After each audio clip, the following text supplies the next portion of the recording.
बिस्मिल्लाहिर्रहमानिर्रहीम। अस्सलाम वालेकुम। कैसे हैं सब लोग? ठीक हैं? अच्छा बेटा, बेसिक फिजियोलॉजी में हम पढ़ रहे हैं, तो हम इसमें सिस्टम्स पढ़ रहे हैं। आज जो हम पढ़ेंगे वो है नर्वस सिस्टम। तो नर्वस सिस्टम आपको पता है मुश्तमिल होता है न्यूरॉन्स के ऊपर। इसमें फिर दो पार्ट्स होते हैं इसके, सेंट्रल नर्वस सिस्टम है और पेरिफेरल नर्वस सिस्टम है। सेंट्रल नर्वस सिस्टम में आपका ब्रेन और स्पाइनल कार्ड है, जबकि जो पेरिफेरल नर्वस सिस्टम है वो आपकी जो बाकी की बॉडी है उसमें मौजूद होता है। ठीक है जी। अब सेंट्रल नर्वस सिस्टम या पेरिफेरल नर्वस सिस्टम जो है इसके पार्ट्स हैं। तो नर्वस सिस्टम क्यों होता है? देखें, आपकी जो बॉडी है उसमें कोऑर्डिनेशन की ज़रूरत है। आपके हर ऑर्गन के अंदर, हर टिश्यू के अंदर, हर सेल के अंदर जो है वो कोऑर्डिनेशन जो है वो होना चाहिए। ठीक है जी।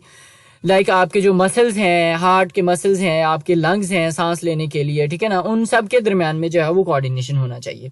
हमारी बॉडी में दो तरह के कोऑर्डिनेशन होते हैं बेसिकली। एक होता है नर्वस कोऑर्डिनेशन और एक दूसरा होता है, उसको हम केमिकल कोऑर्डिनेशन कहते हैं। ठीक है जी।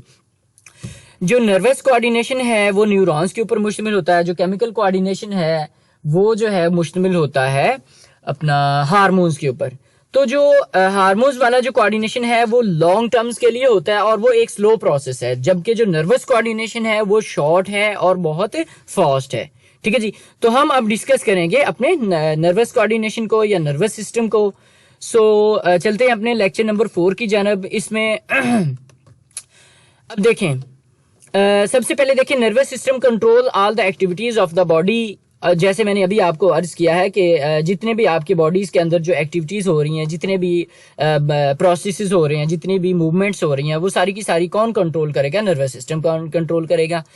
तो बेसिकली जो नर्वस सिस्टम है उसको हमने दो हिस्सों में डिवाइड किया हुआ है। एक होता है सेंट्रल नर्वस सिस्टम और एक होता है पेरिफेरल नर्वस सिस्टम। ठीक है जी। तो जो सेंट्रल नर्वस सिस्टम है ये जरा आप देख लें। नर्वस सिस्टम है, इसके दो मेजर हिस्से हैं। एक है सेंट्रल नर्वस सिस्टम जिसको सीएनएस बोलते हैं, और एक है पेरिफेरल नर्वस सिस्टम जिसको हम जो है पीएनएस बोलते हैं। अभी हम बात करेंगे सेंट्रल नर्वस सिस्टम की। सेंट्रल नर्वस सिस्टम में बेटा आपका आ जाएगा ब्रेन, आ जाएगा स्पाइनल कार्ड, आ जाएगा। स्पाइनल कार्ड क्या करता है? ये कनेक्ट करता है ब्रेन को और पेरिफेरल नर्वस सिस्टम को। ठीक है जी। जो आपका पेरिफेरल नर्वस सिस्टम है उसमें क्या होता है? Carries message to and from the central nervous system. ठीक है जी। पेरिफेरल नर्वस सिस्टम फिर आगे दो हिस्सों में डिवाइड होता है, सोमैटिक और ऑटोनोमिक नर्वस सिस्टम। जो सोमैटिक नर्वस सिस्टम है वो क्या करता है? वो कंट्रोल करता है वोलेंट्री मसल्स को और ट्रांसमिट करता है सेंसरी इंफॉर्मेशन को किसकी तरफ? सेंट्रल नर्वस सिस्टम को। जो ऑटोनोमिक नर्वस सिस्टम है वो कंट्रोल करता है इनवोलेंट्री बॉडी फंक्शंस को। अब थोड़ा सा इसमें आप देख लें वोलेंट्री और इनवोलेंट्री जो है एक्शंस कौन से होते हैं बेटा। जो वोलेंट्री एक्शंस होते हैं वो होते हैं जो हम अपनी मर्जी के मुताबिक करते हैं। जैसे हाथ हिलाना है, हम चाहेंगे तो हमारा हाथ हिलेगा, हम नहीं चाहेंगे तो हमारा हाथ जो है वो नहीं हिलेगा। जो इनवोलेंट्री फंक्शंस होते हैं, इनवोलेंट्री से मुराद होता है कि वो फंक्शंस जो हमारे कंट्रोल में नहीं है। तो इनवोलेंट्री फंक्शंस के अंदर वो फंक्शंस आ जाएंगे जो हमारे कंट्रोल के अंदर नहीं है, जैसा कि सांस लेना है, हार्ट बीट है। ठीक है जी। तो ये सारी चीजें आ जाएंगी। अब जो ऑटोनोमिक नर्वस सिस्टम है वो मजीद आगे दो तरह का है, जिसमें सिंपैथेटिक नर्वस सिस्टम आ जाता है और पैरासिम्पैथेटिक नर्वस सिस्टम आ जाता है। जो सिंपैथेटिक नर्वस सिस्टम है ये क्या करता है? बॉडी को एक्सपेंड करता है, बॉडी को एनर्जी के लिए, फाइट और फ्लाइट के लिए रेडी करता है। जो पैरासिम्पैथेटिक नर्वस सिस्टम है वो बॉडी को जो है वो काम डाउन करता है, ठीक है ना, और कंजर्व करता है, हमारी एनर्जी को बचाता है, हमारी एनर्जी को मेंटेन करता है। सो आई थिंक आप लोगों को नर्वस सिस्टम की समझ आ गई है। नर्वस सिस्टम क्या है? नर्वस सिस्टम आपकी बॉडी में जो कोऑर्डिनेशन है उसका निजाम है। तो बेसिकली इसके दो हिस्से हैं, सेंट्रल नर्वस सिस्टम और peripheral nervous system. Central nervous system के फिर आगे दो हिस्से हैं, ब्रेन और स्पाइनल कार्ड, जबकि पेरिफेरल नर्वस सिस्टम के दो हिस्से हैं, सोमैटिक नर्वस सिस्टम और autonomic nervous system. Somatic nervous system आपके वोलेंट्री मसल्स को कंट्रोल करेगा और जो ऑटोनोमिक नर्वस सिस्टम है वो आपके इनवोलेंट्री मसल्स को कंट्रोल करेगा। तो ऑटोनोमिक नर्वस सिस्टम मजीद फिर आगे बेटा दो टाइप का है, सिंपैथेटिक नर्वस सिस्टम और पैरासिम्पैथेटिक। पैरासिम्पैथेटिक जो है वो आपकी बॉडी को काम डाउन कराता है, एनर्जी बचाता है, जबकि जो सिंपैथेटिक नर्वस सिस्टम है वो आपकी बॉडी को ओरोज करवाएगा, बॉडी की एनर्जी को यूटिलाइज करेगा, बॉडी को फाइट और फ्लाइट की कंडीशन में लेकर आएगा। अच्छा बेटा, ये तो थी हमारी नर्वस सिस्टम के बारे में। अब हमने पढ़ा है कि जो है सेल क्या है। Cell is the basic structural and functional unit of life. तो इसी तरह से जो नर्वस सिस्टम है उसके अंदर जो बेसिक स्ट्रक्चरल और फंक्शनल यूनिट है वो आपका आ जाएगा न्यूरॉन आ जाएगा, ठीक है जी। सो न्यूरॉन और nerve cell is defined as structural and functional unit of the nervous system. Neuron क्या है? न्यूरॉन जो है आपका जो नर्वस सिस्टम है इसका बेसिक स्ट्रक्चरल और फंक्शनल यूनिट क्या आ जाएगा? वो आ जाएगा बेटा आपका न्यूरॉन सेल आ जाएगा, ठीक है जी। So neuron या nerve cell is defined as structural and functional unit of the nervous system. Neuron is similar to any other type cell of the body, having the nucleus and all the organelles in the cytoplasm. तो ये जैसे आपकी body के दूसरे sales हैं जिनमें दरमियान में न्यूक्लियस होता है और साइडों पे जो है वो साइटोप्लाज्म होता है, इसी तरह से जो न्यूरॉन है ये भी बाकी बॉडी के सेल्स की तरह होता है, इसमें न्यूक्लियस होता है और साइडों पे जो है वो साइटोप्लाज्म होगा। ताहम it is different from the other cells by the two ways, ये दूसरे सेल से दो तरह से मुख्तलिफ होता है। कौन कौन से? ये पहली बात देखें, न्यूरॉन्स जो है इसमें ब्रांचेज हैं, न्यूरॉन सेल के अंदर ब्रांचेज हैं, उनको हम प्रोसेस कहते हैं, जिसमें एक्सॉन आ जाता है और डेंड्राइट्स आते हैं। पहली तो बात यह है जिसकी वजह से ये बाकी सेल से मुख्तलिफ है। दूसरी बात क्या है कि neurons does not have centrosomes. बाकी सेल्स के अंदर सेंट्रोसोम्स मौजूद होते हैं लेकिन जो न्यूरॉन सेल्स हैं उनके अंदर सेंट्रोसोम्स मौजूद नहीं होंगे।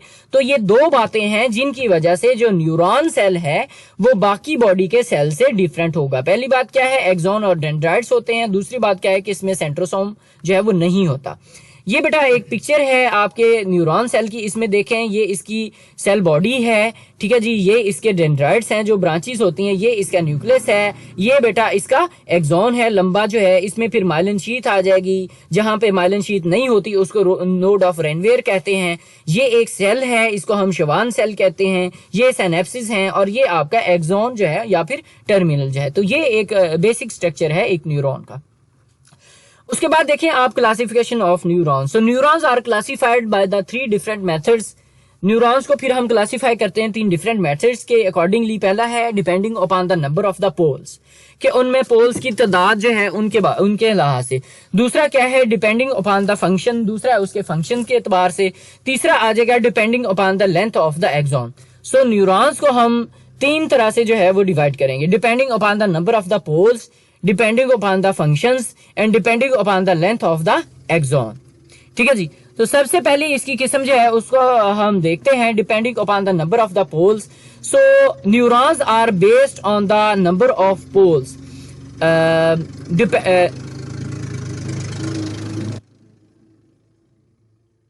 अच्छा जी, based on the number of poles from which nerve fibers arise, neurons are divided into the 3 types. So depending on the number of the poles की तादाद के हिसाब से न्यूरॉन्स को हमने 3 हिस्सों में डिवाइड किया हुआ। पहला है यूनिपोलर, यूनी मतलब एक होता है, बाई मतलब 2 होता है और मल्टी मतलब मैनी होता है। तो यूनिपोलर ऐसे न्यूरॉन्स होंगे जिसमें जो है वो एक पोल होगा, बाईपोलर में 2 पोल्स होंगे और मल्टीपोलर में ज्यादा होंगे। यूनिपोलर को सबसे पहले हम डिफाइन करते हैं। तो यूनिपोलर न्यूरॉन्स क्या है? Unipolar neurons are the neurons that have only 1 pole. Uni मतलब एक, मैंने आपसे पहले याद किया, ये वो न्यूरॉन्स हैं जिनका सिर्फ एक पोल होता है। From a single pole both axon और डेंड्राइट्स। एक्सॉन और डेंड्राइट्स बेटा आपको पता चल गया, ये इसके जो है वो डेंड्राइट्स कहलाते हैं जो सेल बॉडी के साथ अटैच होते हैं और दूसरी जानब जो है वो एक्सॉन होते हैं। तो अब हम बात करेंगे यूनिपोलर की। तो यूनिपोलर जो है जो सेल है उसमें जो है एक्सॉन और डेंड्राइट्स जो है ये दोनों एक ही जगह पर अटैच होते हैं। देखिए unipolar neurons are the neurons that have only 1 pole. From a single pole, both axon and dendrites arise. This type of nerve cell is present in only the embryonic stage in the human beings. तो ये इंसान में सिर्फ embryonic stage के अंदर ही जो है वो पाया जाता है। फिर आ जाता है बेटा बाइपोलर न्यूरॉन। बाइपोलर न्यूरॉन क्या है? देखें इसमें neurons with 2 poles are known as bipolar neurons. Axon arises from 1 pole और dendrite arises from the another pole. जो यूनिपोलर था उसमें एक्सॉन भी उसी जगह से अराइज कर रहा था और डेंड्राइट्स भी उसी जगह से अराइज कर रहे थे, जबकि जो बाइपोलर है उसमें एक्सॉन एक एंड से अराइज करेगा और जो डेंड्राइट्स हैं वो दूसरे एंड से अराइज करेंगे। इनकी पिक्चर भी आ गया, वो आप देख सकते हैं। तीसरा बेटा इसमें आ जाएगा multipolar neuron. Multipolar neurons are the neurons which have many poles. Multi का मतलब मेनी होता है, तो इनके बहुत ज्यादा पोल्स होते हैं। One pole give rise to axon and other poles जो है वो गिव रेज टू डेंड्राइट्स। इसमें एक पोल जो है उससे एक्सॉन और बाकी जो पोल्स हैं उन सब से जो है वो डेंड्राइट्स जो है आपके बनते हैं। ये तस्वीर आप देख सकते हैं, ये यूनिपोलर है जिसमें एक्सॉन और डेंड्राइट एक ही जगह से आ रहा है। ये बाइपोलर है, इसमें एक्सॉन एक साइड पे है और डेंड्राइट्स जो है वो एक साइड पे हैं। जबकि मल्टीपोलर में जो है वो एक्सॉन और डेंड्राइट्स जो है उसमें डिफरेंट जगह से बनते हैं। तो यूनिपोलर आमतौर पे सेंसरी न्यूरॉन्स होते हैं, बाइपोलर इंटर न्यूरॉन्स होंगे और मल्टीपोलर आमतौर पे जो है वो मोटर न्यूरॉन्स होते हैं। उसके बाद देखें यूनिपोलर की ये एक और तस्वीर है, इसमें बाइपोलर ये देख लें, मल्टीपोलर भी हैं, ये भी यूनिपोलर वाले, ठीक है जी, ये बाइपोलर वाले आ जाएंगे, ठीक है जी, और ये मल्टीपोलर सूडो यूनिपोलर और मल्टीपोलर वाले आ जाएंगे। अब तो थी ये depending upon the number of poles कि हम डेंड्राइट्स को किस तरह से। दूसरी किस्म जिसमें हम डेंड्राइट्स को हम डिवाइड करते हैं वो है डिपेंडिंग अपॉन द फंक्शन के। फंक्शन के एतबार से जो डेंड्राइट्स हैं वो कितनी किस्म के हैं। तो फंक्शन के एतबार से बेटा डेंड्राइट्स जो हैं वो वैसे 3 किस्म के हैं, लेकिन बेसिकली हम उनको 2 किस्म के कंसिडर करते हैं क्योंकि जो तीसरी किस्म है वो सेंसरी और मोटर के मिक्स होने से बनती है। तो मोटर न्यूरॉन, सेंसरी न्यूरॉन और मिक्स या इंटर न्यूरॉन्स। तो हम सबसे पहले डिस्कस करेंगे मोटर न्यूरॉन्स को या इफेरेंट न्यूरॉन्स को। ई से motor or efferent neurons are the neurons which carry the motor impulses, जो के मोटर इंपल्सिस को लेकर आते हैं। कहां से लेकर आते हैं? सेंट्रल नर्वस सिस्टम से किसकी तरफ? पेरिफेरल नर्वस सिस्टम की तरफ। जैसा कि पेरिफेरल नर्वस सिस्टम में पेरिफेरल ऑर्गन्स में क्या आ जाते हैं? आपके मसल्स आ जाते हैं, आपके ब्लड वेसल्स आ जाते हैं और आपके ग्लैंड्स आते हैं। तो मोटर न्यूरॉन्स वो हैं जो सेंट्रल नर्वस सिस्टम मतलब के ब्रेन और स्पाइनल कार्ड से जो पैगाम है वो कहां तक लेकर आएंगे? जो आपके इफेक्टर्स हैं, जिनमें ऑर्गन्स आ जाते हैं, जिनमें मसल्स आ जाते हैं, जिनमें ग्लैंड्स आ जाते हैं, तो ये सारे का सारा पैगाम जो है वो ब्रेन और स्पाइनल कार्ड से किसकी तरफ लेकर आएंगे? इफेक्टर्स की तरफ, जिसमें मसल्स हैं, ग्लैंड्स हैं और ब्लड वेसल्स हैं। जनरली क्या होता है? Each motor neuron has a long axon and short dendrites. इनकी पहचान ये क्या है? इनकी पहचान ये है कि इनके अंदर जो एक्सॉन होगा वो लंबा होगा और जो इनके डेंड्राइट्स हैं वो क्या होंगे? वो शॉर्ट होंगे। अच्छा जी, दूसरी तरफ हम चलते हैं सेंसरी या एफेरेंट न्यूरॉन्स की तरफ। सो सेंसरी और efferent neurons are the neurons which carry the sensory impulses. ये सेंसरी इंपल्सिस को कैरी करते हैं फ्रॉम पेरिफेरी से किसकी तरफ? सेंट्रल नर्वस सिस्टम की तरफ। जनरली इसमें क्या होता है? Each sensory neuron has a short axon and long dendrite. अब ये एक दूसरे के उल्ट हैं। जो मोटर न्यूरॉन है उसमें लॉन्ग एक्सॉन और शॉर्ट डेंड्राइट्स हैं, इसमें शॉर्ट एक्सॉन और लॉन्ग डेंड्राइट्स हैं, तो ये उसके उल्ट होगा। अच्छा जी, तीसरी किस्म जिसमें हम एक्सॉन को डिवाइड करते हैं वो है depending upon the length of the axon. देखिए, depending upon the length of the axon neurons are divided into the 2 types.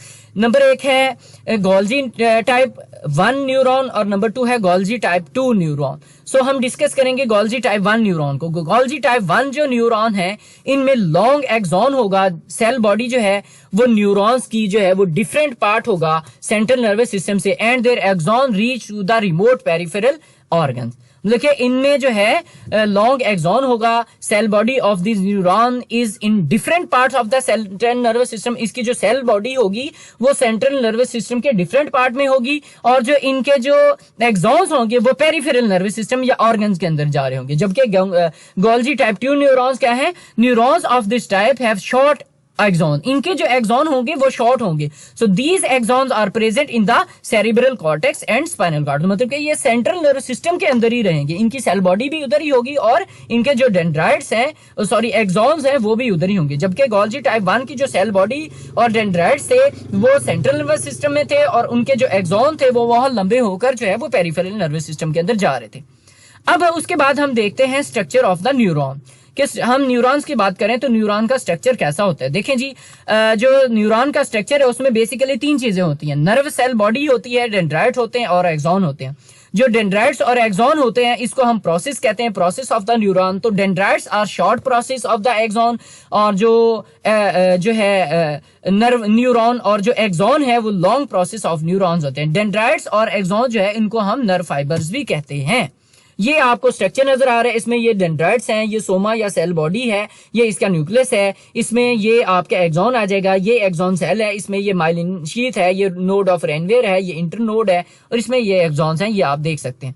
उसके बाद अब हम इनकी थोड़ी सी डिटेल पढ़ेंगे कि सेल बॉडी क्या है, नर्व सेल बॉडी जो है वो क्या है। Nerve cell body is also known soma और perikaryon. It is irregular in shape. It is constituted by the mass. Cytoplasm से ये मुश्तमिल होती है, ठीक है जी। उसको हम साइटोप्लाज्म नहीं कहेंगे, इसको हम न्यूरोप्लाज्म कहेंगे। Which is covered by the cell membrane, जिसको हम न्यूरो मेम्ब्रेन भी कहते हैं। सो साइटोप्लाज्म के अंदर क्या होगा, लार्ज न्यूक्लियस होगा, निसल बॉडीज होगी, न्यूरोफिब्रिल्स होंगे, माइटोकॉन्ड्रिया होगा, गोल्जी अपरेटस होगा। और जो निसल बॉडीज हैं वो न्यूरोफिब्रिल जो है वो Nissl bodies and neurofibrils are found in only nervous cells, not in the other cell. अच्छा बेटा, एक और पहचान जो है वो नर्व सेल की दूसरे सेल से मुख्तलिफ क्या है कि जो निसल बॉडीज होंगी वो सिर्फ और सिर्फ न्यूरोफिब्रिल्स के अंदर जो है वो मौजूद होंगी, दूसरे सेल्स के अंदर मौजूद नहीं होंगी। उसके बाद हम देखते हैं न्यूक्लियस को। न्यूक्लियस जो है एक्सॉन का क्या होता है। Each neurons has a nucleus which is centrally placed in the nerve cell body.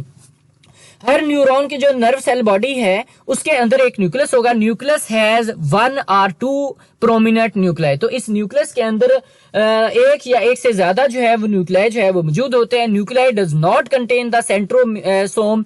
जो न्यूक्लियाई है उनके अंदर सेंट्रोसोम नहीं होगा, हमने पहले भी कहा है, जो कि इसको दूसरे जो सेल्स है उनसे डिफरेंशिएट करता है।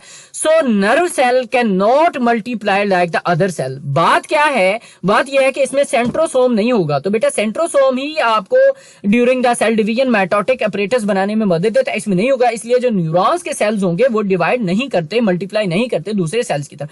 अब हम बात करेंगे नेजल बॉडीज की या निसल ग्रेन्यूल्स की। So these bodies are present in the soma. ये कहां पर मौजूद होंगी, सोमा में या साइटोप्लाज्म के अंदर मौजूद होंगी। एंड डेंड्राइट्स, और डेंड्राइट्स के अंदर भी ये मौजूद होते हैं, but not in the axon. जो आपकी नेसल बॉडीज हैं, नेसल ग्रेन्यूल्स हैं, वो सिर्फ और सिर्फ कहां पर मौजूद होंगी, वो सोमा में मौजूद होंगी और डेंड्राइट्स के अंदर मौजूद होंगी। लेकिन एक्सॉन के अंदर जो है वो नेसल बॉडीज नहीं होंगी। Nissl bodies are called triggered trigroid substances. तो dendrites are distinguished from the axon. So dendrites को आप एक्सॉन से किस तरह से डिफरेंशिएट कर सकते हैं, by the presence of Nissl granules. So Nissl bodies are membrane granules contains the ribosomes. ये हैं क्या, ये ऐसी मेम्ब्रेन बॉन्डेड ऑर्गेनेलिज हैं जो जिनके अंदर राइबोसोम्स होते हैं। तो ड्यूरिंग फैटीग, आपकी जब फैटीग होगी या इंजरी हो जाएगी न्यूरॉन्स को, so these bodies are fragmented. ये बॉडीज हैं वो फ्रेगमेंटेड हो जाएंगी और डिसअपीयर हो जाएंगी एक ऐसे प्रोसेस के जरिए जिसको हम क्या कहते हैं, क्रोमेटोलाइसिस। सो ठीक है जी। उसके बाद क्या है जी, उसके बाद ये है कि granules appear after recovery from fatigue. ठीक है ना, ग्रेन्यूल्स जो हैं वो रिकवरी या फटीग के बाद दोबारा रीअपीयर हो जाते हैं, या after regeneration of the nerve fibre. तो ये अगर डिसअपीयर हो जाती है क्रोमेटोलाइसिस के जरिए, तो ये दोबारा रीअपीयर भी हो सकती हैं जो नेसल बॉडीज हैं। उसके बाद बेटा न्यूरोफिब्रिल्स आ जाएंगे। Neurofibrils are thread like structure present in the form of network in the soma and in the nerve processes. So उसके बाद हम देखेंगे डेंड्राइट क्या है। डेंड्राइट जो है वो ब्रांच प्रोसेस है न्यूरॉन का, और ये ब्रांच जो है वो रिपीटेडली करता है। डेंड्राइट्स में बी प्रेजेंट और absent. If present it may be 1 or more in the number, many in the number। तो dendrite has Nissl granules and neurofibril. Dendrites के अंदर क्या होंगे, नेजल ग्रेन्यूल्स होंगे और न्यूरोफिब्रिल्स होंगे। डेंड्राइट्स जो है वो ट्रांसमिट करते हैं नर्व इंपल्सिस को टुवर्ड्स द नर्व सेल्स या नर्व बॉडी। और एक्सॉन क्या है, एक्सॉन जो है वो लार्जर प्रोसेस है नर्व सेल्स का। ईच न्यूरॉन है 1 एक्सॉन। एक न्यूरॉन का सिर्फ एक ही एक्सॉन होगा, और जो डेंड्राइट्स हैं वो एक से ज्यादा हो सकते हैं और होते भी हैं। एक्सॉन अराइज कहां से करता है, ये भी जो है एक्सॉन अराइज करता है hillock of the nerve cell body. ये भी नर्व सेल बॉडी से ही आएगा, और it is devoid of Nissl granules.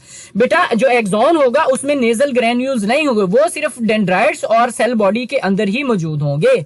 Axon extended from a long distance away from the nerve cell body. ये नर्व सेल बॉडी से एक लॉन्ग डिस्टेंस अवे तक जाता है। जारी बात है, जो ये पैगाम है सेंट्रल नर्वस सिस्टम से पेरिफेरल नर्वस सिस्टम की तरफ लेकर जाता है। तो ये ब्रेन और स्पाइनल कॉर्ड से जो है आपकी पूरी बॉडी के अंदर जो पैगाम है वो लेकर जाता है। ये तकरीबन 1 मीटर तक लंबा हो सकता है एक्सॉन। तो एक्सॉन जो है ट्रांसमिट करता है इंपल्सिस को away from the central nervous system.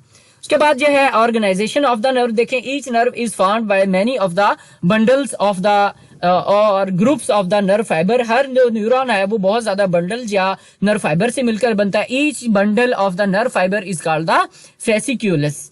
तो हर बंडल को हम फेसिकुलस बोलते हैं। कवरिंग जो नर्व की होती है, देखें the nerve is covered bye tubular sheath, एक ट्यूबुलर शीथ से नर्व को कवर दी जाती है जो कि किससे बनी होती है, एरियोलर मेम्ब्रेन से बनी होती है। इस शीथ को हम क्या कहते हैं, एपिन्यूरियम, ठीक है ना, एपिन्यूरियम, इसको हम एपिन्यूरियम कहते हैं। So each fasciculus is covered by the perineurium, each nerve fibre या axon is covered by the endoneurium. ठीक हो गया। तो ये आप देख सकते हैं, ये नर्व है, इसमें ये जो इर्द गिर्द होगी वो पेरिन्यूरियम होगी, जो इसके अंदर होगी वो एंडोन्यूरियम है, और इसके जो एंडोन्यूरियम के बाहर होगी वो एपिन्यूरियम होगी। इसको ये फेसिला है, ये इसका एक्सॉन है, तो ये आप देख सकते हैं। इसके बाद है इंटरनल स्ट्रक्चर ऑफ एक्सॉन या axon cylinder. So axon has long central core of the cytoplasm, जिसको एक्सोप्लाज्म कहते हैं। एक्सोप्लाज्म जो है उसको कवर किया जाता है ट्यूबुलर शीथ लाइक मेम्ब्रेन के जरिए, जिसको हम एक्सोलीमा कहते हैं। एक्सोलीमा जो है वो क्या है, वो कंटिन्यूएशन है सेल मेम्ब्रेन की, किसके साथ, नर्व सेल बॉडी के साथ। तो axoplasm along with the axolemma is called the axis cylinder of the nervous system.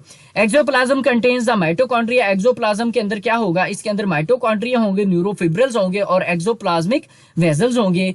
सो ये प्रोटीन को सिंथेसाइज नहीं कर सकता। एक्सिस सिलेंडर जो है ऑफ द नर्व फाइबर वो कवर किससे होते हैं, न्यूरोलीमिया से होंगे। अच्छा, इसके बाद आ जाते हैं कुछ जो एक्सॉन होंगे वो माइलिनेटेड होंगे, उनके ऊपर कवरिंग होगी और कुछ के ऊपर नहीं होगी। नॉन माइलिनेटेड नर्व फाइबर जो है, नर्व वो देखें, which are not covered by the myelin sheath called the non myelinated nerve fibre. और माइलिनेटेड नर्व फाइबर क्या होंगे, nerve fibre which is insulated by the myelin sheath is called the nerve fibre. इसमें आप देख सकते हैं बेटा, ये बगैर जो है माइलिन शीथ के है न्यूरॉन, और ये माइलिन शीथ के साथ जो है वो न्यूरॉन है। माइलिन शीथ क्या है, अब माइलिन शीथ जो है वो थिक लिपोप्रोटीन की एक लेयर है जो कि इंसुलेट करती है माइलिनेटेड नर्व फाइबर्स को। माइलिन शीथ जो है इज नॉट कॉन्टिन्यूस, वो कॉन्टिन्यूस नहीं होती, ये एब्सेंट होती है, मतलब कहीं पर प्रेजेंट होगी और कहीं पर एब्सेंट होगी। रेगुलर जो है वो इंटरवल्स के साथ होगी। जहां पर माइलिन शीथ मौजूद होगी, ठीक है ना, और जहां पर माइलिन शीथ मौजूद नहीं होगी वो आपको क्लियर जो है वो फर्क नजर आ जाएगा। The area where the myelin sheath is absent, उसको हम नोड ऑफ रेनवेयर कहते हैं। ठीक है जी। Segment of the nerve fibre between the two nodes is called the internode. Myelin sheath is responsible for the white colour of the nervous fibres. तो formation of the myelin sheath या मेनिंजियोजेनेसिस कब होगी, formation of the myelin sheath around the axon is called the myelinogenesis. इसको माइलिनोजेनेसिस कहते हैं। It is found from the by the Schwann cells, ये Schwann cell से बनती है जिसको न्यूरोलीमा कहते हैं। फंक्शन क्या है, ये करती है जो नर्व कंडक्शन है उसको ये तेज करती है और इंसुलेटिंग कैपेसिटी भी जो इसकी है। उसके बाद है न्यूरोलीमिया। न्यूरोलीमिया जो है वो थिन मेम्ब्रेन है जो कि सराउंड करती है एक्सिस को सिलेंडर के, इसको हम न्यूरोलीमल शीथ भी कहते हैं या शीथ ऑफ शिवान भी कहते हैं। ये इसमें अंदर, इसके अंदर शिवान सेल्स होंगे जो कि फ्लैटेंड होंगे और इलॉन्गेटेड होंगे न्यूक्लियाई उसके। जो साइटोप्लाज्म होगा इसका थिन होगा, मॉडिफाइड होगा और थिक शीथ और जो है वो न्यूरोलीमा बनाएगा। So one nucleus is present in each internode of the axon. एक न्यूक्लियस हर इंटरनोड के ऊपर मौजूद होता है। न्यूक्लियस जो है वो सिचुएट होगा बिटवीन द माइलिन शीथ और neurolemma. So in non myelinated nerve fibre neurolemma surrounds the axolemma continuously. ठीक है जी। उसके बाद है न्यूरोट्रॉफिज। न्यूरोट्रॉफिज क्या होते हैं, फैसिलिटेट करते हैं इनिशियल ग्रोथ और डेवलपमेंट को नर्व सेल्स की और सेंट्रल और पेरिफेरल नर्व सिस्टम को। दूसरा क्या इसका फंक्शन है, ये प्रमोट करते हैं सर्वाइवल को और रिपेयर को नर्वस सेल्स की। और तीसरा इसका क्या है, ये इंपॉर्टेंट रोल प्ले करते हैं in maintaining the nervous tissue and neural transmission. ठीक है जी। तो ये बेटा आपका था नर्वस सिस्टम, जिसमें अभी हमने सिर्फ न्यूरॉन्स का डिस्कस किया है। अब हम ब्रेन और स्पाइनल कॉर्ड को अलग से डिस्कस करेंगे। So can you improve your ability to learn and remember new information. सोचें जरा कि आप अपनी इस एबिलिटी को इम्प्रूव कर सकते हैं। अगर कर सकते हैं तो भी कमेंट में बताइएगा, और अगर नहीं कर सकते तो भी बेटा आप बता सकते हैं। ठीक है जी। ये था बेटा आपका नर्वस सिस्टम है। थोड़ा सा इसको रिपीट कर देता हूँ। नर्वस सिस्टम हमने आज पढ़ा है। हमारा जो नर्वस सिस्टम है वो मुश्तमिल होता है आपके ब्रेन, पेरिफेरल और सेंट्रल नर्व सिस्टम में। सेंट्रल नर्व सिस्टम में ब्रेन स्पाइनल कार्ड आ जाएगा। पेरिफेरल नर्व सिस्टम में सोमैटिक ऑटोनॉमिक है, जिसकी आगे मजीद ब्रांचेस है, सिंपैथेटिक और पैरासिम्पैथेटिक। फिर हमने न्यूरॉन को पढ़ा है, उसकी क्लासिफिकेशन को पढ़ा है। 3 तरह की होती है, depending upon the number of poles, depending upon the number of functions और डिपेंडिंग अपॉन द लेंथ। तो depending upon the number of poles में आपने यूनिपोलर, बाइपोलर, मल्टीपोलर पढ़े हैं, और डिपेंडिंग अपॉन द फंक्शंस में हमने मोटर, मिक्स और सेंसरी न्यूरॉन्स पढ़े हैं। और डिपेंडिंग अपॉन द जो है आपका जो स्ट्रक्चर है उसमें हमने जो है उसमें भी 3 तरह के पढ़े हैं, गोल्जी टाइप 1 और गोल्जी टाइप 2। ठीक है जी। स्ट्रक्चर हमने पढ़ा है, इसमें 3 तरह के न्यूरॉन जो है 3 पार्ट्स होते हैं। नर्व सेल बॉडी होती है, डेंड्राइट्स और एक्सोन होते हैं। ठीक है जी। नर्व सेल बॉडी के अंदर न्यूक्लियस होगा, निजल बॉडीज होंगी, न्यूरोफिब्रिल्स होंगी। डेंड्राइट्स और एक्सोन कैसे होते हैं उनकी हमने ऑर्गेनाइजेशन पढ़ी है। उसके बाद हमने माइलिनेटेड और नॉन माइलिनेटेड नर्व सेल्स को पढ़ा है, माइलिन शीथ के बारे में पढ़ा है, नोड ऑफ रेनवेयर के बारे में पढ़ा है, न्यूरोलिमा के बारे में पढ़ा है और न्यूरोपेप्टाइड जो है न्यूरो ट्रॉफिन्स के बारे में पढ़ा है। अगर बेटा आप लोगों को समझ आ गया है तो वेल एंड गुड। बेटा अगर कोई भी किसी किस्म की कंफ्यूजन है तो आप मुझसे पूछ सकते हैं। ठीक है जी। और थैंक यू सो मच। अल्लाह हाफिज़।